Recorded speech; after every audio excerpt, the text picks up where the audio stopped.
Where, oh, where in the world will Bradley Beal go? We're going to break it down on another edition of Southwest Bias. Get that stuff out of here. It's Southwest Bias. Of course, still brought to you by our friends over at Brandon Bills. Elevate your brand like I am right now. With Brandon Bills, the perfect headwear and apparel. Use code PHNX for 20% off your first order. I'm Erik. That's Stephen, of course, of PHNX Suns fame. And we're here not to talk about the trades that could land Bradley Beal somewhere, but more about where Bradley Beal could fit in for the future. Because, of course, a massive part of the Jimmy Butler news, the Bradley Beal news, is the fact that Bradley Beal still has a no-trade clause. Now, according to The Athletic earlier today, they reported that Bradley Beal is willing to waive his no-trade clause if the team is the right fit. And we had reporting that Espo and I talked about on PHNX Sports that you can find right here on this YouTube channel. Or if you're listening on audio, hop over to YouTube and you can find that, where the Milwaukee Bucks were a team that's actually showing some interest in Bradley Beal. So what Stephen and I are going to do is we're going to explore it from the other team's angle and Bradley Beal's angle and see what would be the best fit for a player like him.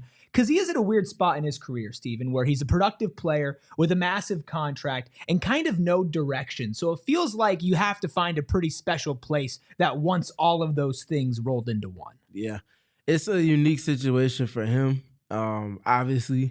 And for teams that might even have an inkling of interest, because it matters whether he actually wants to be in your city or if he sees a proof of concept with your roster that he could win in, which ultimately, if he does leave the Suns, he's going to want to have a chance to win. Obviously can't be mad at him for that. And because of that, everything stems from whether he actually wants to go somewhere or not. So right, and that's the tough part of the conversation. Well, and that's the conversation that we're going to have here, because there are a lot of cascading elements with it, right? There's the personal element, the family aspect of it, maybe the fact that while he would be willing to waive for the right city, it's going to take a lot to convince him to leave Phoenix because his family just set up here, right? About where are you moving weather-wise? What about the team? Do you like the facilities? Do you like how the franchise is ran? Do you like their direction? So let's start with the Milwaukee Bucks, right? Because they are the team that, out of all teams, have been the only one reported to actually have interest in Bradley Beal. So with Milwaukee, from Bradley Beal's perspective, Stephen, is that a place where basketball-wise it would be attractive for a player like him to get moved to? I think I started even before that geographically. Being in the Midwest, being, maybe 4.5, 5 hours from his native St. Louis, that's a nice little rock skip versus being cross country. I think you start there and then you put that in tandem with them being a team that's clearly contending. They had their woes, not unlike the Suns early in the season. Difference is they figured their things out and they've sustained within their process of figuring everything out. And I think they're fourth in the Eastern Conference, like firmly there now. And it doesn't seem like they're going anywhere but potentially upward over the next handful of weeks. So with that in mind and looking at what they need, yes, I feel like that's a perfect fit for him. He can play where I think he needs to be in terms of if he's going to a team that's looking to contend and be a third option. He can provide them with things that they need, shooting first and foremost. Someone else that can, outside of Giannis and Damian Lillard, go and get their own paint touch without an action being ran for them. And just starting there as a base, he hits as a very positive addition for them, and really just adding to the context that they've established since they've started winning. Yeah, Milwaukee, like you mentioned, solidly fourth in the East, 2.5 games above the Pacers, and a game ahead of the Pacers, who are 24-19, Milwaukee 24-17. Milwaukee's interesting because you already do have your two stars, like you mentioned. He's going to be that third option, but it's not as much an overlapping skill set, right? You still have a dynamic scoring guard like Damian Lillard. But the way that Dame plays and the way that Brad and Devin Booker play are very different, especially because Dame spreads the floor out to the widest extent of almost anybody in the league not named Steph Curry, right? So you're already giving Bradley Beal a lot of space to operate in that mid-range, and then who's down low? Well, it's not a mid-range assassin and Kevin Durant who's operating in the post and taking fadeaways and taking really tough shots. It's Giannis, who can do that, and he has added to his touch as far as mid-range goes over his career, but his bread and butter is let me get to the basket. Let me get some floaters that are close to the basket. Let me get some post hooks. And of course, let me go dunk somebody through the hoop. So you can see Bradley Beal fitting into that puzzle relatively easily, whether it's spot up shooting for threes when Giannis is creating pressure into the paint, whether it's operating in the mid range and getting to the paint while Dame is spreading it out. There's not like this overlap, right? And they are a team that legitimately in the East, I know you're going to look at the Clevelands of the world, the Bostons of the world, even the Knicks in the East and say like, oh, those are going to be the teams competing to make it to the finals. I do believe that Milwaukee is going to end up in that conversation. And I think Bradley Beal makes them better. Now, you have to have the conversation about what do they give up to get Bradley Beal. You have to shed Pat Connaughton's salary, probably give up Chris Middleton and Bobby Portis. So you are going to have to ask Brad to do a little bit more than I think offensively what he's asked to do here, because you're losing Bobby, a stretch big, and Chris. But I think that's what he wants. Like, I think he wants to be more involved and to get more offensive touches. I think with Milwaukee, his touches come more organically too, because they so consistently feature Giannis at the elbow. That naturally lends itself to players on the second side of actions getting opportunities and an advantage, because Giannis is going to draw 2.5 or more defenders on any given touch. And because of those things, I feel like Bradley Beal, especially with how he's spaced with the Suns, is going to be spaced in similar ways, but the volume and usage and touches that come from that will be a pretty significant uptick, especially if the trade is consistent of him going there and them losing players like Bobby Portis in addition to Pat Connaughton. I'd say sure as hell isn't going to be coming off the bench. On top of it. Right? Yeah, for sure. He would be not only starting, but a very key focal point in an offense that doesn't have an overlapping skill set. So basketball-wise, I think Milwaukee fits really well. What are the roadblocks, right? We mentioned the good part about being close to home. You know, you're still not right down the road, right? Like 5 hours is still a pretty decently long time. And you're moving from Phoenix in the middle of January and February to Milwaukee. I think there is a chance that he can look at it and be like, you know what, man, like Milwaukee's just not the destination that I want to be in. Like I could nix it, because that feels like really the biggest roadblock in Brad wanting to go to Milwaukee. I feel like it doesn't, and this is of course all conjecture, we're just guessing, but it feels like it wouldn't be a basketball related thing. I like why he would say no. Why he would say no, yeah. Yeah, I can see why. I think the proximity to home might help in that more than anything. And again, I'm not Bradley Beal. Sure. I'm just thinking about it from his perspective and some of the things that he said, you know, in seasons past. So looking at it that way, I don't think it would be something basketball related that makes him say no, to your point. Yeah. So let's explore a couple other options. I'm really like genuinely fascinated by Bradley Beal on the Orlando Magic. And it was funny. I last week was talking with Gerald and we were exploring different trades, and he had brought up the Magic maybe being a team that can slide in here. And I hadn't really thought about that yet. And basketball wise, you know, Grayson Allen for Goga Bitadze has just been thrown out there, right? Because, what do the Magic need? They need shooting. A lot of it. In the worst way. Right? They also need some pretty dynamic guard play as well. And Bradley Beal can bring both of those. How do you see Bradley Beal fitting in with an Orlando Magic team that most likely will have to part with some of their backcourt in order to land somebody like Brad? Well, it's funny you mentioned that. I was talking maybe 2-ish weeks ago with one of my guys, shout out my guy Yemi, talking about Bradley Beal to Orlando for the similar reasons to what you just spoke to. Now, his rebuttal was that value of the contract for such a young team that's working towards things pertaining to the salary cap, also trying to look out for things that may come in the future regarding that to keep their team intact. But in terms of that now, I think it's a punch that they could certainly greatly benefit from. Giannis, excuse me. Bradley Beal. Giannis would help. Giannis will help anybody. Brad's three-point shooting for that team would be something that they could lean into more than the Suns have. I think they would implore for him to take more. That's going to be an adjustment, but I think it'll be easier for him to do that when you have Paolo and you have Franz on your team. And the way that those two operate offensively, both of those two being able to initiate offense in a much more modern fashion. Bradley also being the sole guard that's going to be in their main rotation because KCP is likely gone in that scenario, that's going to be able to self-create and pull up off of that, but also be able to just generally put up three-point opportunities with some viability. will be such a positive hit for their shot profile. They're dead last in the league in 3-point percentage right now. So any semblance of shooting, even if it's coming at closer to average than it is to elite level standards, will be a positive hit for them. And there's also a world where you land Bradley Beal. You also get some draft compensation, of course, along with him. And that could be something to offset the deal. Yeah. And you're going to be parting with players like KCP, right? Cole Anthony, even maybe like a Gary Harris. KCP's making $22.5 million over the next 3 years. You know, Bradley Beal's making $50 million this year and still has 3 years left on the contract, I think, including a player option. So it is a pretty hefty bump up in price, but you still have, of course, Franz and Paolo, who are young in their careers, right? And then you have been really good at finding young, talented players in the draft, whether it's like a Tristan da Silva, right? And that's a very cost-effective wing that you can throw out there that could play with Brad. Yeah. And windows are pretty short in the NBA. You never know, trade requests, injuries, chemistry, whatever it is. And it does feel like Orlando has such a great identity. And that $50.2 million that Brad brings to the table, I think Orlando fans would actually end up being more okay with it than Suns fans or even maybe Bucks fans or another team that we'll talk about here in a second.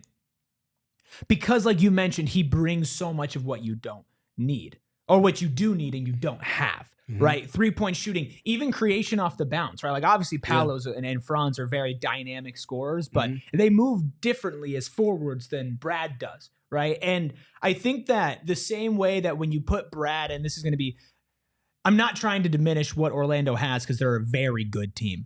But like when you put Brad on the Suns and you have him be the sole primary option with the bench unit guys, you look at Washington, right? And you're like, okay, you know the ball is going to be in your hands. You know that we need you to score. I think Orlando is going to look at it the same way. Not that you're going to ignore Paolo, not that you're going to ignore Franz, but that when it comes to being a guard, you're number one. Numero uno. You are the head of the snake, and you are going to be initiating a ton of offense. You're going to be leading our bench units, and you're going to be taking a lot of shots, right? I don't know where Orlando is in proximity to his home, but I do know that he played college basketball in Florida.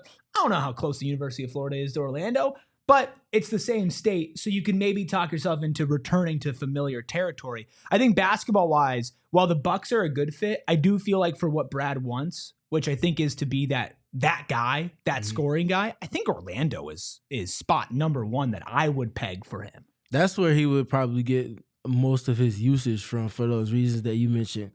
I think Orlando is more inclined with KCP only shooting 31% from deep and averaging 9.1 points for them this season. So that contract that they signed him to, which felt like a bargain in many ways, is not hitting the way that they needed to for them to get back to a potential Game 7 in the first round and then roll the dice on potentially making it to the second round. In addition to that, I feel like him being able to have more of a claim to stake on the usage part, not just on the ball, but off it, but being involved in primary actions with both Paolo and Franz, being able to screen small for them at times and just generally be involved in primary actions would be something that he would greatly benefit from. I don't think he gets enough of that with the Suns, which is a big part of the reason why we've spoken to a handful of times them not getting the absolute most that they possibly can out of him. So I think Orlando could facilitate a lot of those things. What could stop him from going to Orlando? What about another team in Florida? We're going to keep talking about that on Southwest Bias, but we are going to take a quick break as I tell you that our friends over at Empire today are here to get you new flooring the best way possible. And I'm going to go out here and tell you they're going to give you the lowest price, because anybody in that industry that is telling you they're going to get you the lowest price is putting flooring or anything in your home that they wouldn't put in their own. Listen, if you're going to rebuild a basketball team, you need to make sure that you get the foundation, right? You need to set a good floor. And it's the same thing when you're revamping your home, an apartment complex, a business. People don't really think about how important good floors are.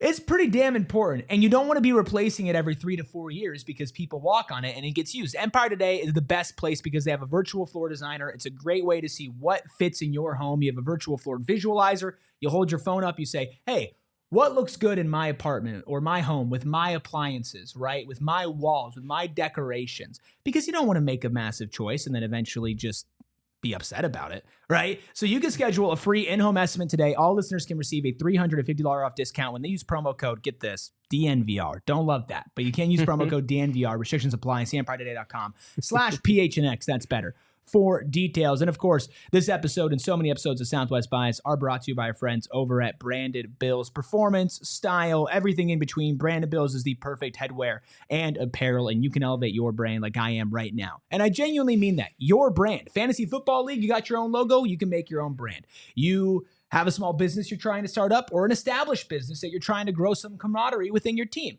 Branded Bills is the perfect place. Snapback, truckers, fitted, beanies, or tees, they have you covered, and they can have your brand stand apart from the crowd. If you want just to take a look at what they can do, look at their partnerships with Arizona State University. I'm not going to turn this hat around because I'm wearing it backwards, but of course I am wearing Branded Bills. It's an ASU hat. They do have U of A hats as well if you unfortunately support them. And they're a local company out of Mesa, Arizona. Head to brandedbills.com. Use code PHNX for 20% off your first order. So what would it be, in your opinion, Stephen, that would stop Bradley Beal from wanting to go to Orlando or vice versa?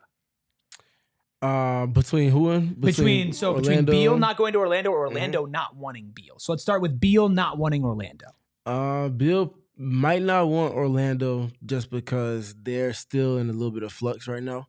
They might not, though they made the playoffs last season, they might not stand out as a team that can contend. And I think his parameters are to contend, not just to make the playoffs. Right. Yeah, and but maybe you could talk yourself into, I'm the reason that we can get there. Right? Or you're under contract for a couple years. Yeah. Right? Think about who Paolo is going to be next year, who Franz is going to be next year. Really good internal development, really good coaching staff. I think you can see that trajectory, but sure, maybe he's like, I don't want to wait. I don't want to bet on it. Right? So what about the Miami Heat? Another Florida team. Bradley Beal on the Miami Heat is something that Miami Heat fans and reports have said, now Miami's not interested. Is there a world where you could see Bradley Beal fitting in on the Miami Heat? At this point, no, because of the ascension of Tyler Hero this season. Pull-up shooting, creation up with the handle, a lot of those things.